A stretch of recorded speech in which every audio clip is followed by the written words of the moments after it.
দাদাই দাদাই আমাকে একটা হাতির গল্প শোনাবে? হ্যাঁ, আজকে তোমাদের একটা হাসির গল্প বলবো।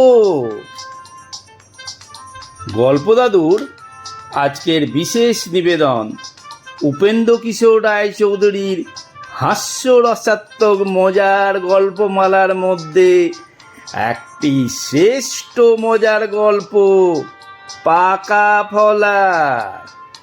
গল্প পাঠ ও বিভিন্ন চরিত্রে অংশগ্রহণ করেছে অশোক, অভিজিৎ ও ছোট্ট কুহু। শুরু হচ্ছে উপেন্দ্র কিশোর রায়চৌধুরীর লেখা পাকা ফলার।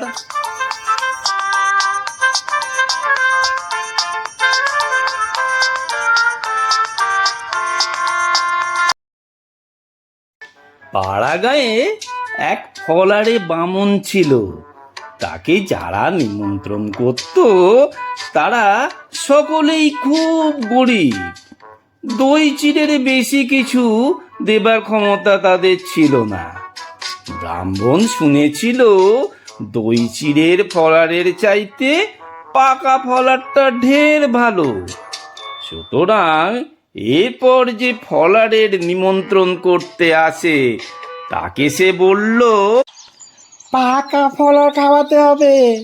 সে বেচারা গরিব লোক, পাকা ফলার সে কোথা থেকে দেবে? তাই সে বিনয় করে বলল, মশাই, পাকা ফলা দেওয়া কি যাত্রার কাজ? রাজরাজরা হলে তবে পাকা ফলা দিতে পারে। এই কথা শুনে ব্রাহ্মণ বলল, তবে রাজারা যেখানে থাকে সেখানে গিয়েই আমি পাকা ফলা খাবো। ব্রাহ্মণ পাকা ফলার খাবার জন্য রাজবাড়ি চলল। পথে যাকে দেখে তাকে জিজ্ঞেস করে, হ্যাঁ গা, রাজার বাড়িটা কোন জায়গায়? একজন তাকে রাজার বাড়ি দেখিয়ে বলল, এই যে পাকা বাড়ি দেখছো, এইটা রাজার বাড়ি। ব্রাহ্মণ পাকা ফলার যেমন খেয়েছে পাকা বাড়িও তেমনি দেখেছে। সুতরাং পাকা বাড়ির কথা শুনে সে ভারী আশ্চর্য হয়ে রাজার বাড়ির দিকে তাকালো। সে দেশের সব লোকেরাই কুঁড়ে ঘর, খালি রাজার একটি সুন্দর পাকা বাড়ি ছিল। রাজার বাড়ি দেখে ব্রাহ্মণের মুখে লাল পড়তে লাগলো। সে গদগদ স্বরে বলল, পাকা বাড়ি?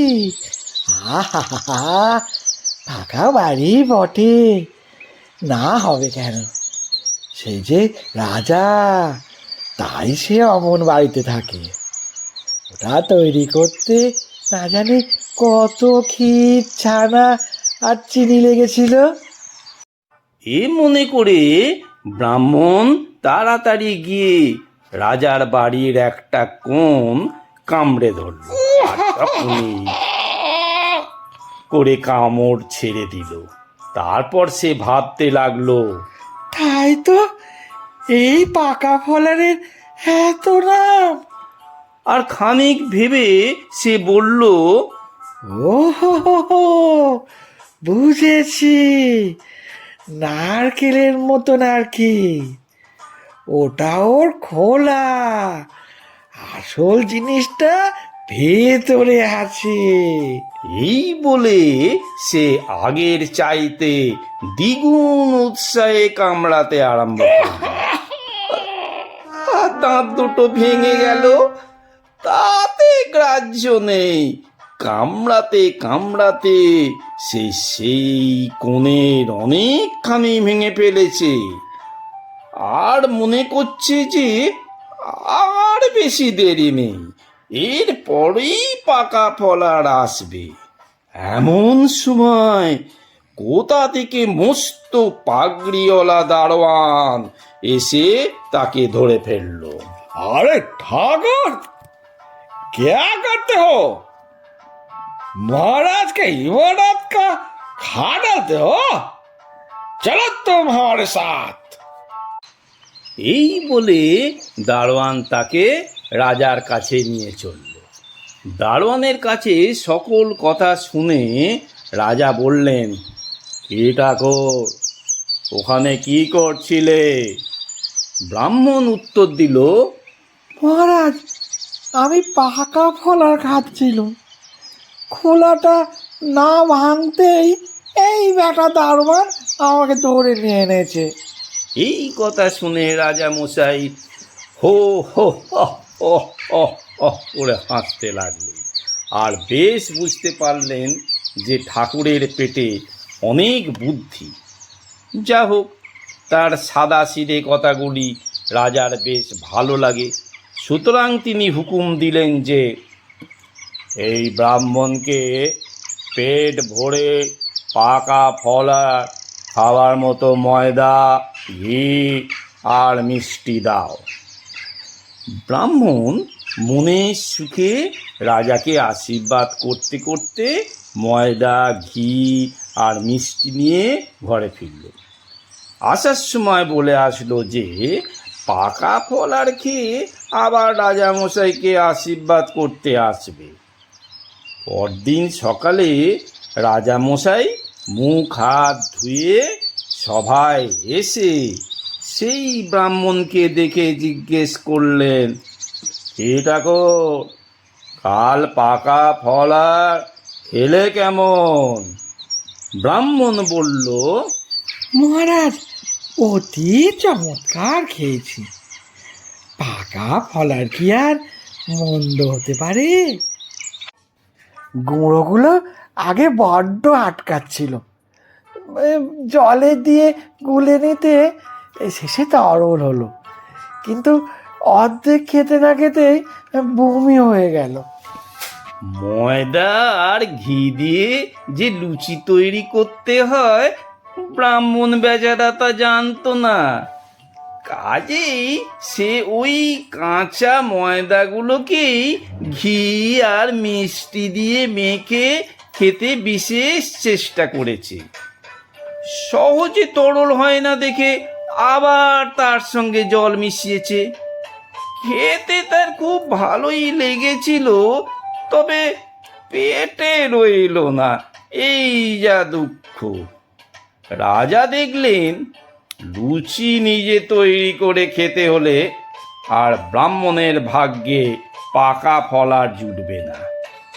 সুতরাং তিনি তার রুসুয়ে বামুনের একজনকে ডেকে বললেন, এখান থেকে ময়দা, ঘি নিয়ে তোমার বাড়িতে লুচি তৈরি করে এই ঠাকুরকে পেট ভরে পাকা ফল আর খেতে দাও। রসুয়ে বামুন ফলারে বামুনকে তার বাড়ি দেখিয়ে দিয়ে বলল, আমি ফলার তৈরি করে রাখবো, বিকালে এসে আপনি খাবেন। আমি বাড়ি থাকবো না, আমার ছেলে আপনাকে খেতে দেবে এখন। ব্রাহ্মণ রাজি হয়ে বাড়ি গিয়ে বিকালবেলার জন্যে অপেক্ষা করতে লাগলো। রসুয়ে বামুনের সেই ছেলেটা ভালো লোক ছিল না। একটা চোরের সঙ্গে তার বন্ধুত্ব ছিল। রসুয়ে বামুন ফলারে বামুনের জন্য লুচি, সন্দেশ ইত্যাদি তৈরি করে তার ছেলেকে বলল, এই লোকটি এলে তাকে বেশ করে খাওয়াস। তার ছেলে বলল, তার জন্য কিছু চিন্তা করো না, আমি তাকে খুব যত্ন করে খাবার খাওয়াবো। রসুয়ে বামুন রাজবাড়ি রান্না করতে চলে গেল, আর তার ছেলে ফলারে বামুনের খাবারের আয়োজনে মন দিল। 2 সেরের বেশি লুচি আর তার মতো তরকারি, মিষ্টি ইত্যাদি প্রস্তুত হয়েছিল। খানচারেক লুচি আর খানিক তরকারি ফলারে বামুনের জন্য রেখে আর সমস্ত সেই হতভাগা তার সেই বন্ধু আর নিজের জন্য রেখেছিল। ফলারে বামুন আসলে সে সেই 4খানা লুচি তাকে খেতে দিল। সে বেচারা জন্মেও লুচি খায়নি, তাতে আবার এমন চমৎকার লুচি রাজার বামুন ঠাকুর তৈরি করেছে। এমন জিনিস 2-4খানি মাত্র খেয়ে তার পেট তো ভরলই না, বরং খিদে আরো বেড়ে গেল। সে খালি দুঃখ করতে লাগলো, আহা, আর যদি খান কতক দিত। রসুয়ে বামুনের ঘর থেকে বের হয়ে ফলারে বামুন রাস্তা দিয়ে চলল। তার মনের দুঃখ রাখার আর জায়গা পেল না, চলে আর খালি বলে, আহা, আর যদি খান কতক দিত। এমন সময় হয়েছে কি রাজার প্রধান ভাণ্ডারী সেই রাস্তা দিয়ে যাচ্ছিল। সে নিজের হাতে সেদিন সকালবেলায় ওই ফলারে বামুনের জন্য পুরো 2 সের ময়দা আর তার মতো অন্য সব জিনিস মেপে দিয়েছে। ফলারে বামুনের মুখে ওই কথা শুনে সে জিজ্ঞেস করলো, কি ঠাকুর মশাই, কি বলছেন? যদি আর খান কতক দিত। ফলারের বামুন বলল, বাবা, আমি পাকা ফলারের কথা বলছি। রাজামশাই চিরজীবী হন, আমাকে অমন জিনিস খাইয়েছেন। খালি যদি আর খান কতক হতো। ভাণ্ডারী জিজ্ঞেস করলো, আপনাকে কখানা দিয়েছিল? ফলারে বামুন বলল, 4খানি পাকা ফলার আমাকে দিয়েছিল। ভাণ্ডারী সব বুঝতে পেরে বলল, সে কি ঠাকুর মশাই, 2 সের ময়দা দিয়েছে, তাতে কি মোটে 4খানা লুচি হয়? ব্রাহ্মণ বলল, হ্যাঁ বাবু, 4খানাই দিল, আর তা খুব চমৎকার লেগেছিল। ভাণ্ডারী বলল, 2 সের ময়দায় তার চেয়ে ঢের বেশি লুচি হয়। আমার মনে হচ্ছে এই রসুয়ে বামুনের ছেলেটা বাকি লুচিগুলো মাচায় তুলে রেখেছে। আপনি আবার যান, এবারে গিয়ে একেবারে মাচায় উঠবেন, দেখবেন আপনার লুচি সেখানে আছে। ব্রাহ্মণ বলল, তাই নাকি? বাবু, তুমি বেঁচে থাকো। হতভাগা ভেলকে, বাঁদর, শয়তান, পাজি। বলতে বলতে সেই রসুয়ে বামুনের বাড়ির দিকে ছুটল। গালাগালিগুলো অবশ্য ভাণ্ডারীকে দেয়নি, রসুয়ে বামুনের ছেলেকে দিয়েছিল। রসুয়ে বামুনের ছেলে ফলারে বামুনকে 4টে লুচি খাইয়ে বিদায় করে তার সেই চোর বন্ধুর কাছে গিয়েছিল।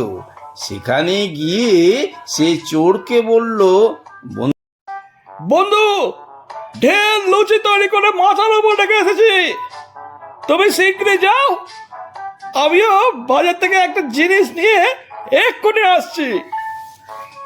চোর রসুয়ে বামুনের মাচার উপর উঠে সবে লুচির ঢাকনা খুলতে যাবে, এমন সময় ফলারে বামুন এসে উপস্থিত। এবারে কথাবার্তা নেই, একবারে মাচায় গিয়ে উঠল। চোর পড়ল মহা মুশকিলে, লুকাবার স্থান নেই, পালাবার পথ নেই। এখন সে যায় কোথায়? শেষটা আর কি করে, মাচার কোণে একটা কাঠের থাম জড়িয়ে কোনো রকমের বেমালুম হয়ে থাকতে চেষ্টা করতে লাগলো। একই সন্ধ্যা, তাতে আবার ফলারে বামুন নিতান্তই সাদাসিধে লোক। লুচি খাবার জন্য তার মনটা যার পর নাই ব্যস্ত রয়েছে, সুতরাং চোরকে সে দেখতে পেল না। ফলারে বামুন সামনে লুচি, সন্দেশ, তরকারি, মিষ্টি সাজানো দেখে খেতে বসে গেল। পেটে যত ধরে তত সে খেলো, আর একটি হজমিগুলিরও স্থান নেই। এমন সময় ভারী একটা মজার কাণ্ড হলো। রসিয়ে বামুনের ছেলেও বাজার হতে ফিরে এসেছে, আর ঠিক সেই সময় রসুয়ে বামুনও এসেছে।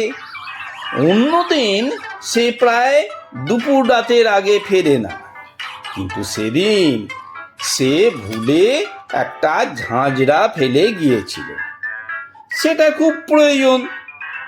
ছেলে আশ্চর্য হয়ে জিজ্ঞেস করলো, বাবা, তুমি এখন ফিরে এলে যে? রসুয়ে বামুন বলল, ঝাঁঝরা ফেলে গিয়েছিলাম, তাই তো দিতে এসেছি। এতক্ষণে ফলারে বামুনের পেট এত বোঝাই হয়েছে যে আর একটু হলে দম আটকে যাবে। তেষ্টায় গলা শুকিয়ে গেছে, কিন্তু সেখানে জল নেই। সে জল, জল বলে চেঁচাতে চেষ্টা করলো, কিন্তু ভালো করে কথা পুরল না। রসুয়ে বামুন তার ছেলেকে বলল, ওটা কি রে? ছেলে দেখলো ভারী মুশকিল। সে ফলারের বামুনের কথা তো আর জানতো না, কাজে সে মনে করেছে যে ওটা তার বন্ধু। গলায় সন্দেশ আটকে বিশ্রী স্বরে জল চাইছে। বন্ধুর খবরটা বাবাকে দিলে সে আর বন্ধুর হাড় আস্ত রাখবে না, আর কিছু না বললেও মাচায় উঠে দেখবে। এমন সময় হঠাৎ তার মাথায় একটা বুদ্ধি এলো। সে বলল, বাবা, ওটা নিশ্চয় ভূত। তা নইলে মাচা থেকে আবার বিশ্রী আওয়াজ দেবে কেন? ভূতের কথা শুনে রসুয়ে বামুন কাঁপতে লাগলো। আর মুশকিলের কথা এই যে ভূতটা জল চাইছে, তার কাছে জল নিয়ে যেতে কিছুতেই ভরসা হচ্ছে না, অথচ জল না পেলে সে নিশ্চয়ই ভয়ানক চটে যাবে। আর তখন সে যে কি করবে তার ঠিক ঠিকানা নেই। ছেলের ভারী ইচ্ছে যে সে ভূতকে জল দিয়ে আসে, কিন্তু রসুয়ে বামুন বলল, তা হবে না, যদি তোর ঘাড় ভেঙে দেয়। এই সময়ে তার মনে হলো যে মাচার উপর কয়েকটা নারকেল ছড়ানো আছে, সুতরাং সে ভূতকে বলল, মাচায় নারকেল আছে, থামে আজরে ভেঙে খাও। ফলারে বামুনের হাতের কাছেই নারকেলগুলি ছিল। সে তার একটা হাতে নিয়ে থামে আজরে ভাঙতে গেল। এদিকে হয়েছে কি, যে থাম জড়িয়ে চোর দাঁড়িয়েছিল, ব্রাহ্মণ তেষ্টার চোটে থাম মনে করে সেই চোরের মাথাতেই নারকেল ভাঙল। একেবারে তার মাথা ফেটে যাবার জোগাড় আর কি।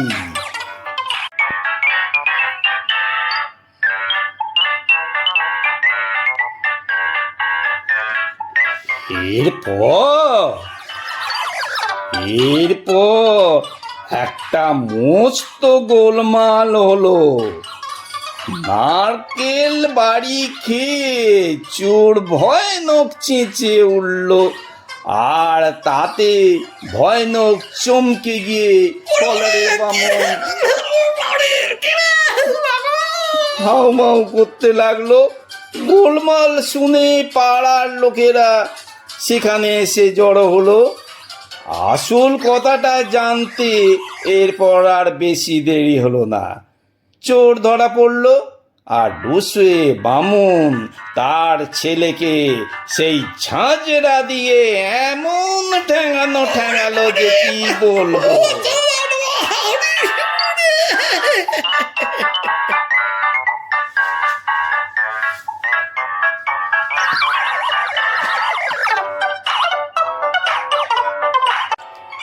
এতক্ষণ উপেন্দ্র কিশোরের লেখা পাকা ফলার শুনছিলেন।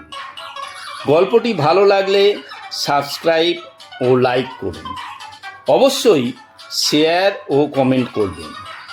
আগামী সপ্তাহে আরও নতুন গল্প আসবে, শুনতে থাকুন।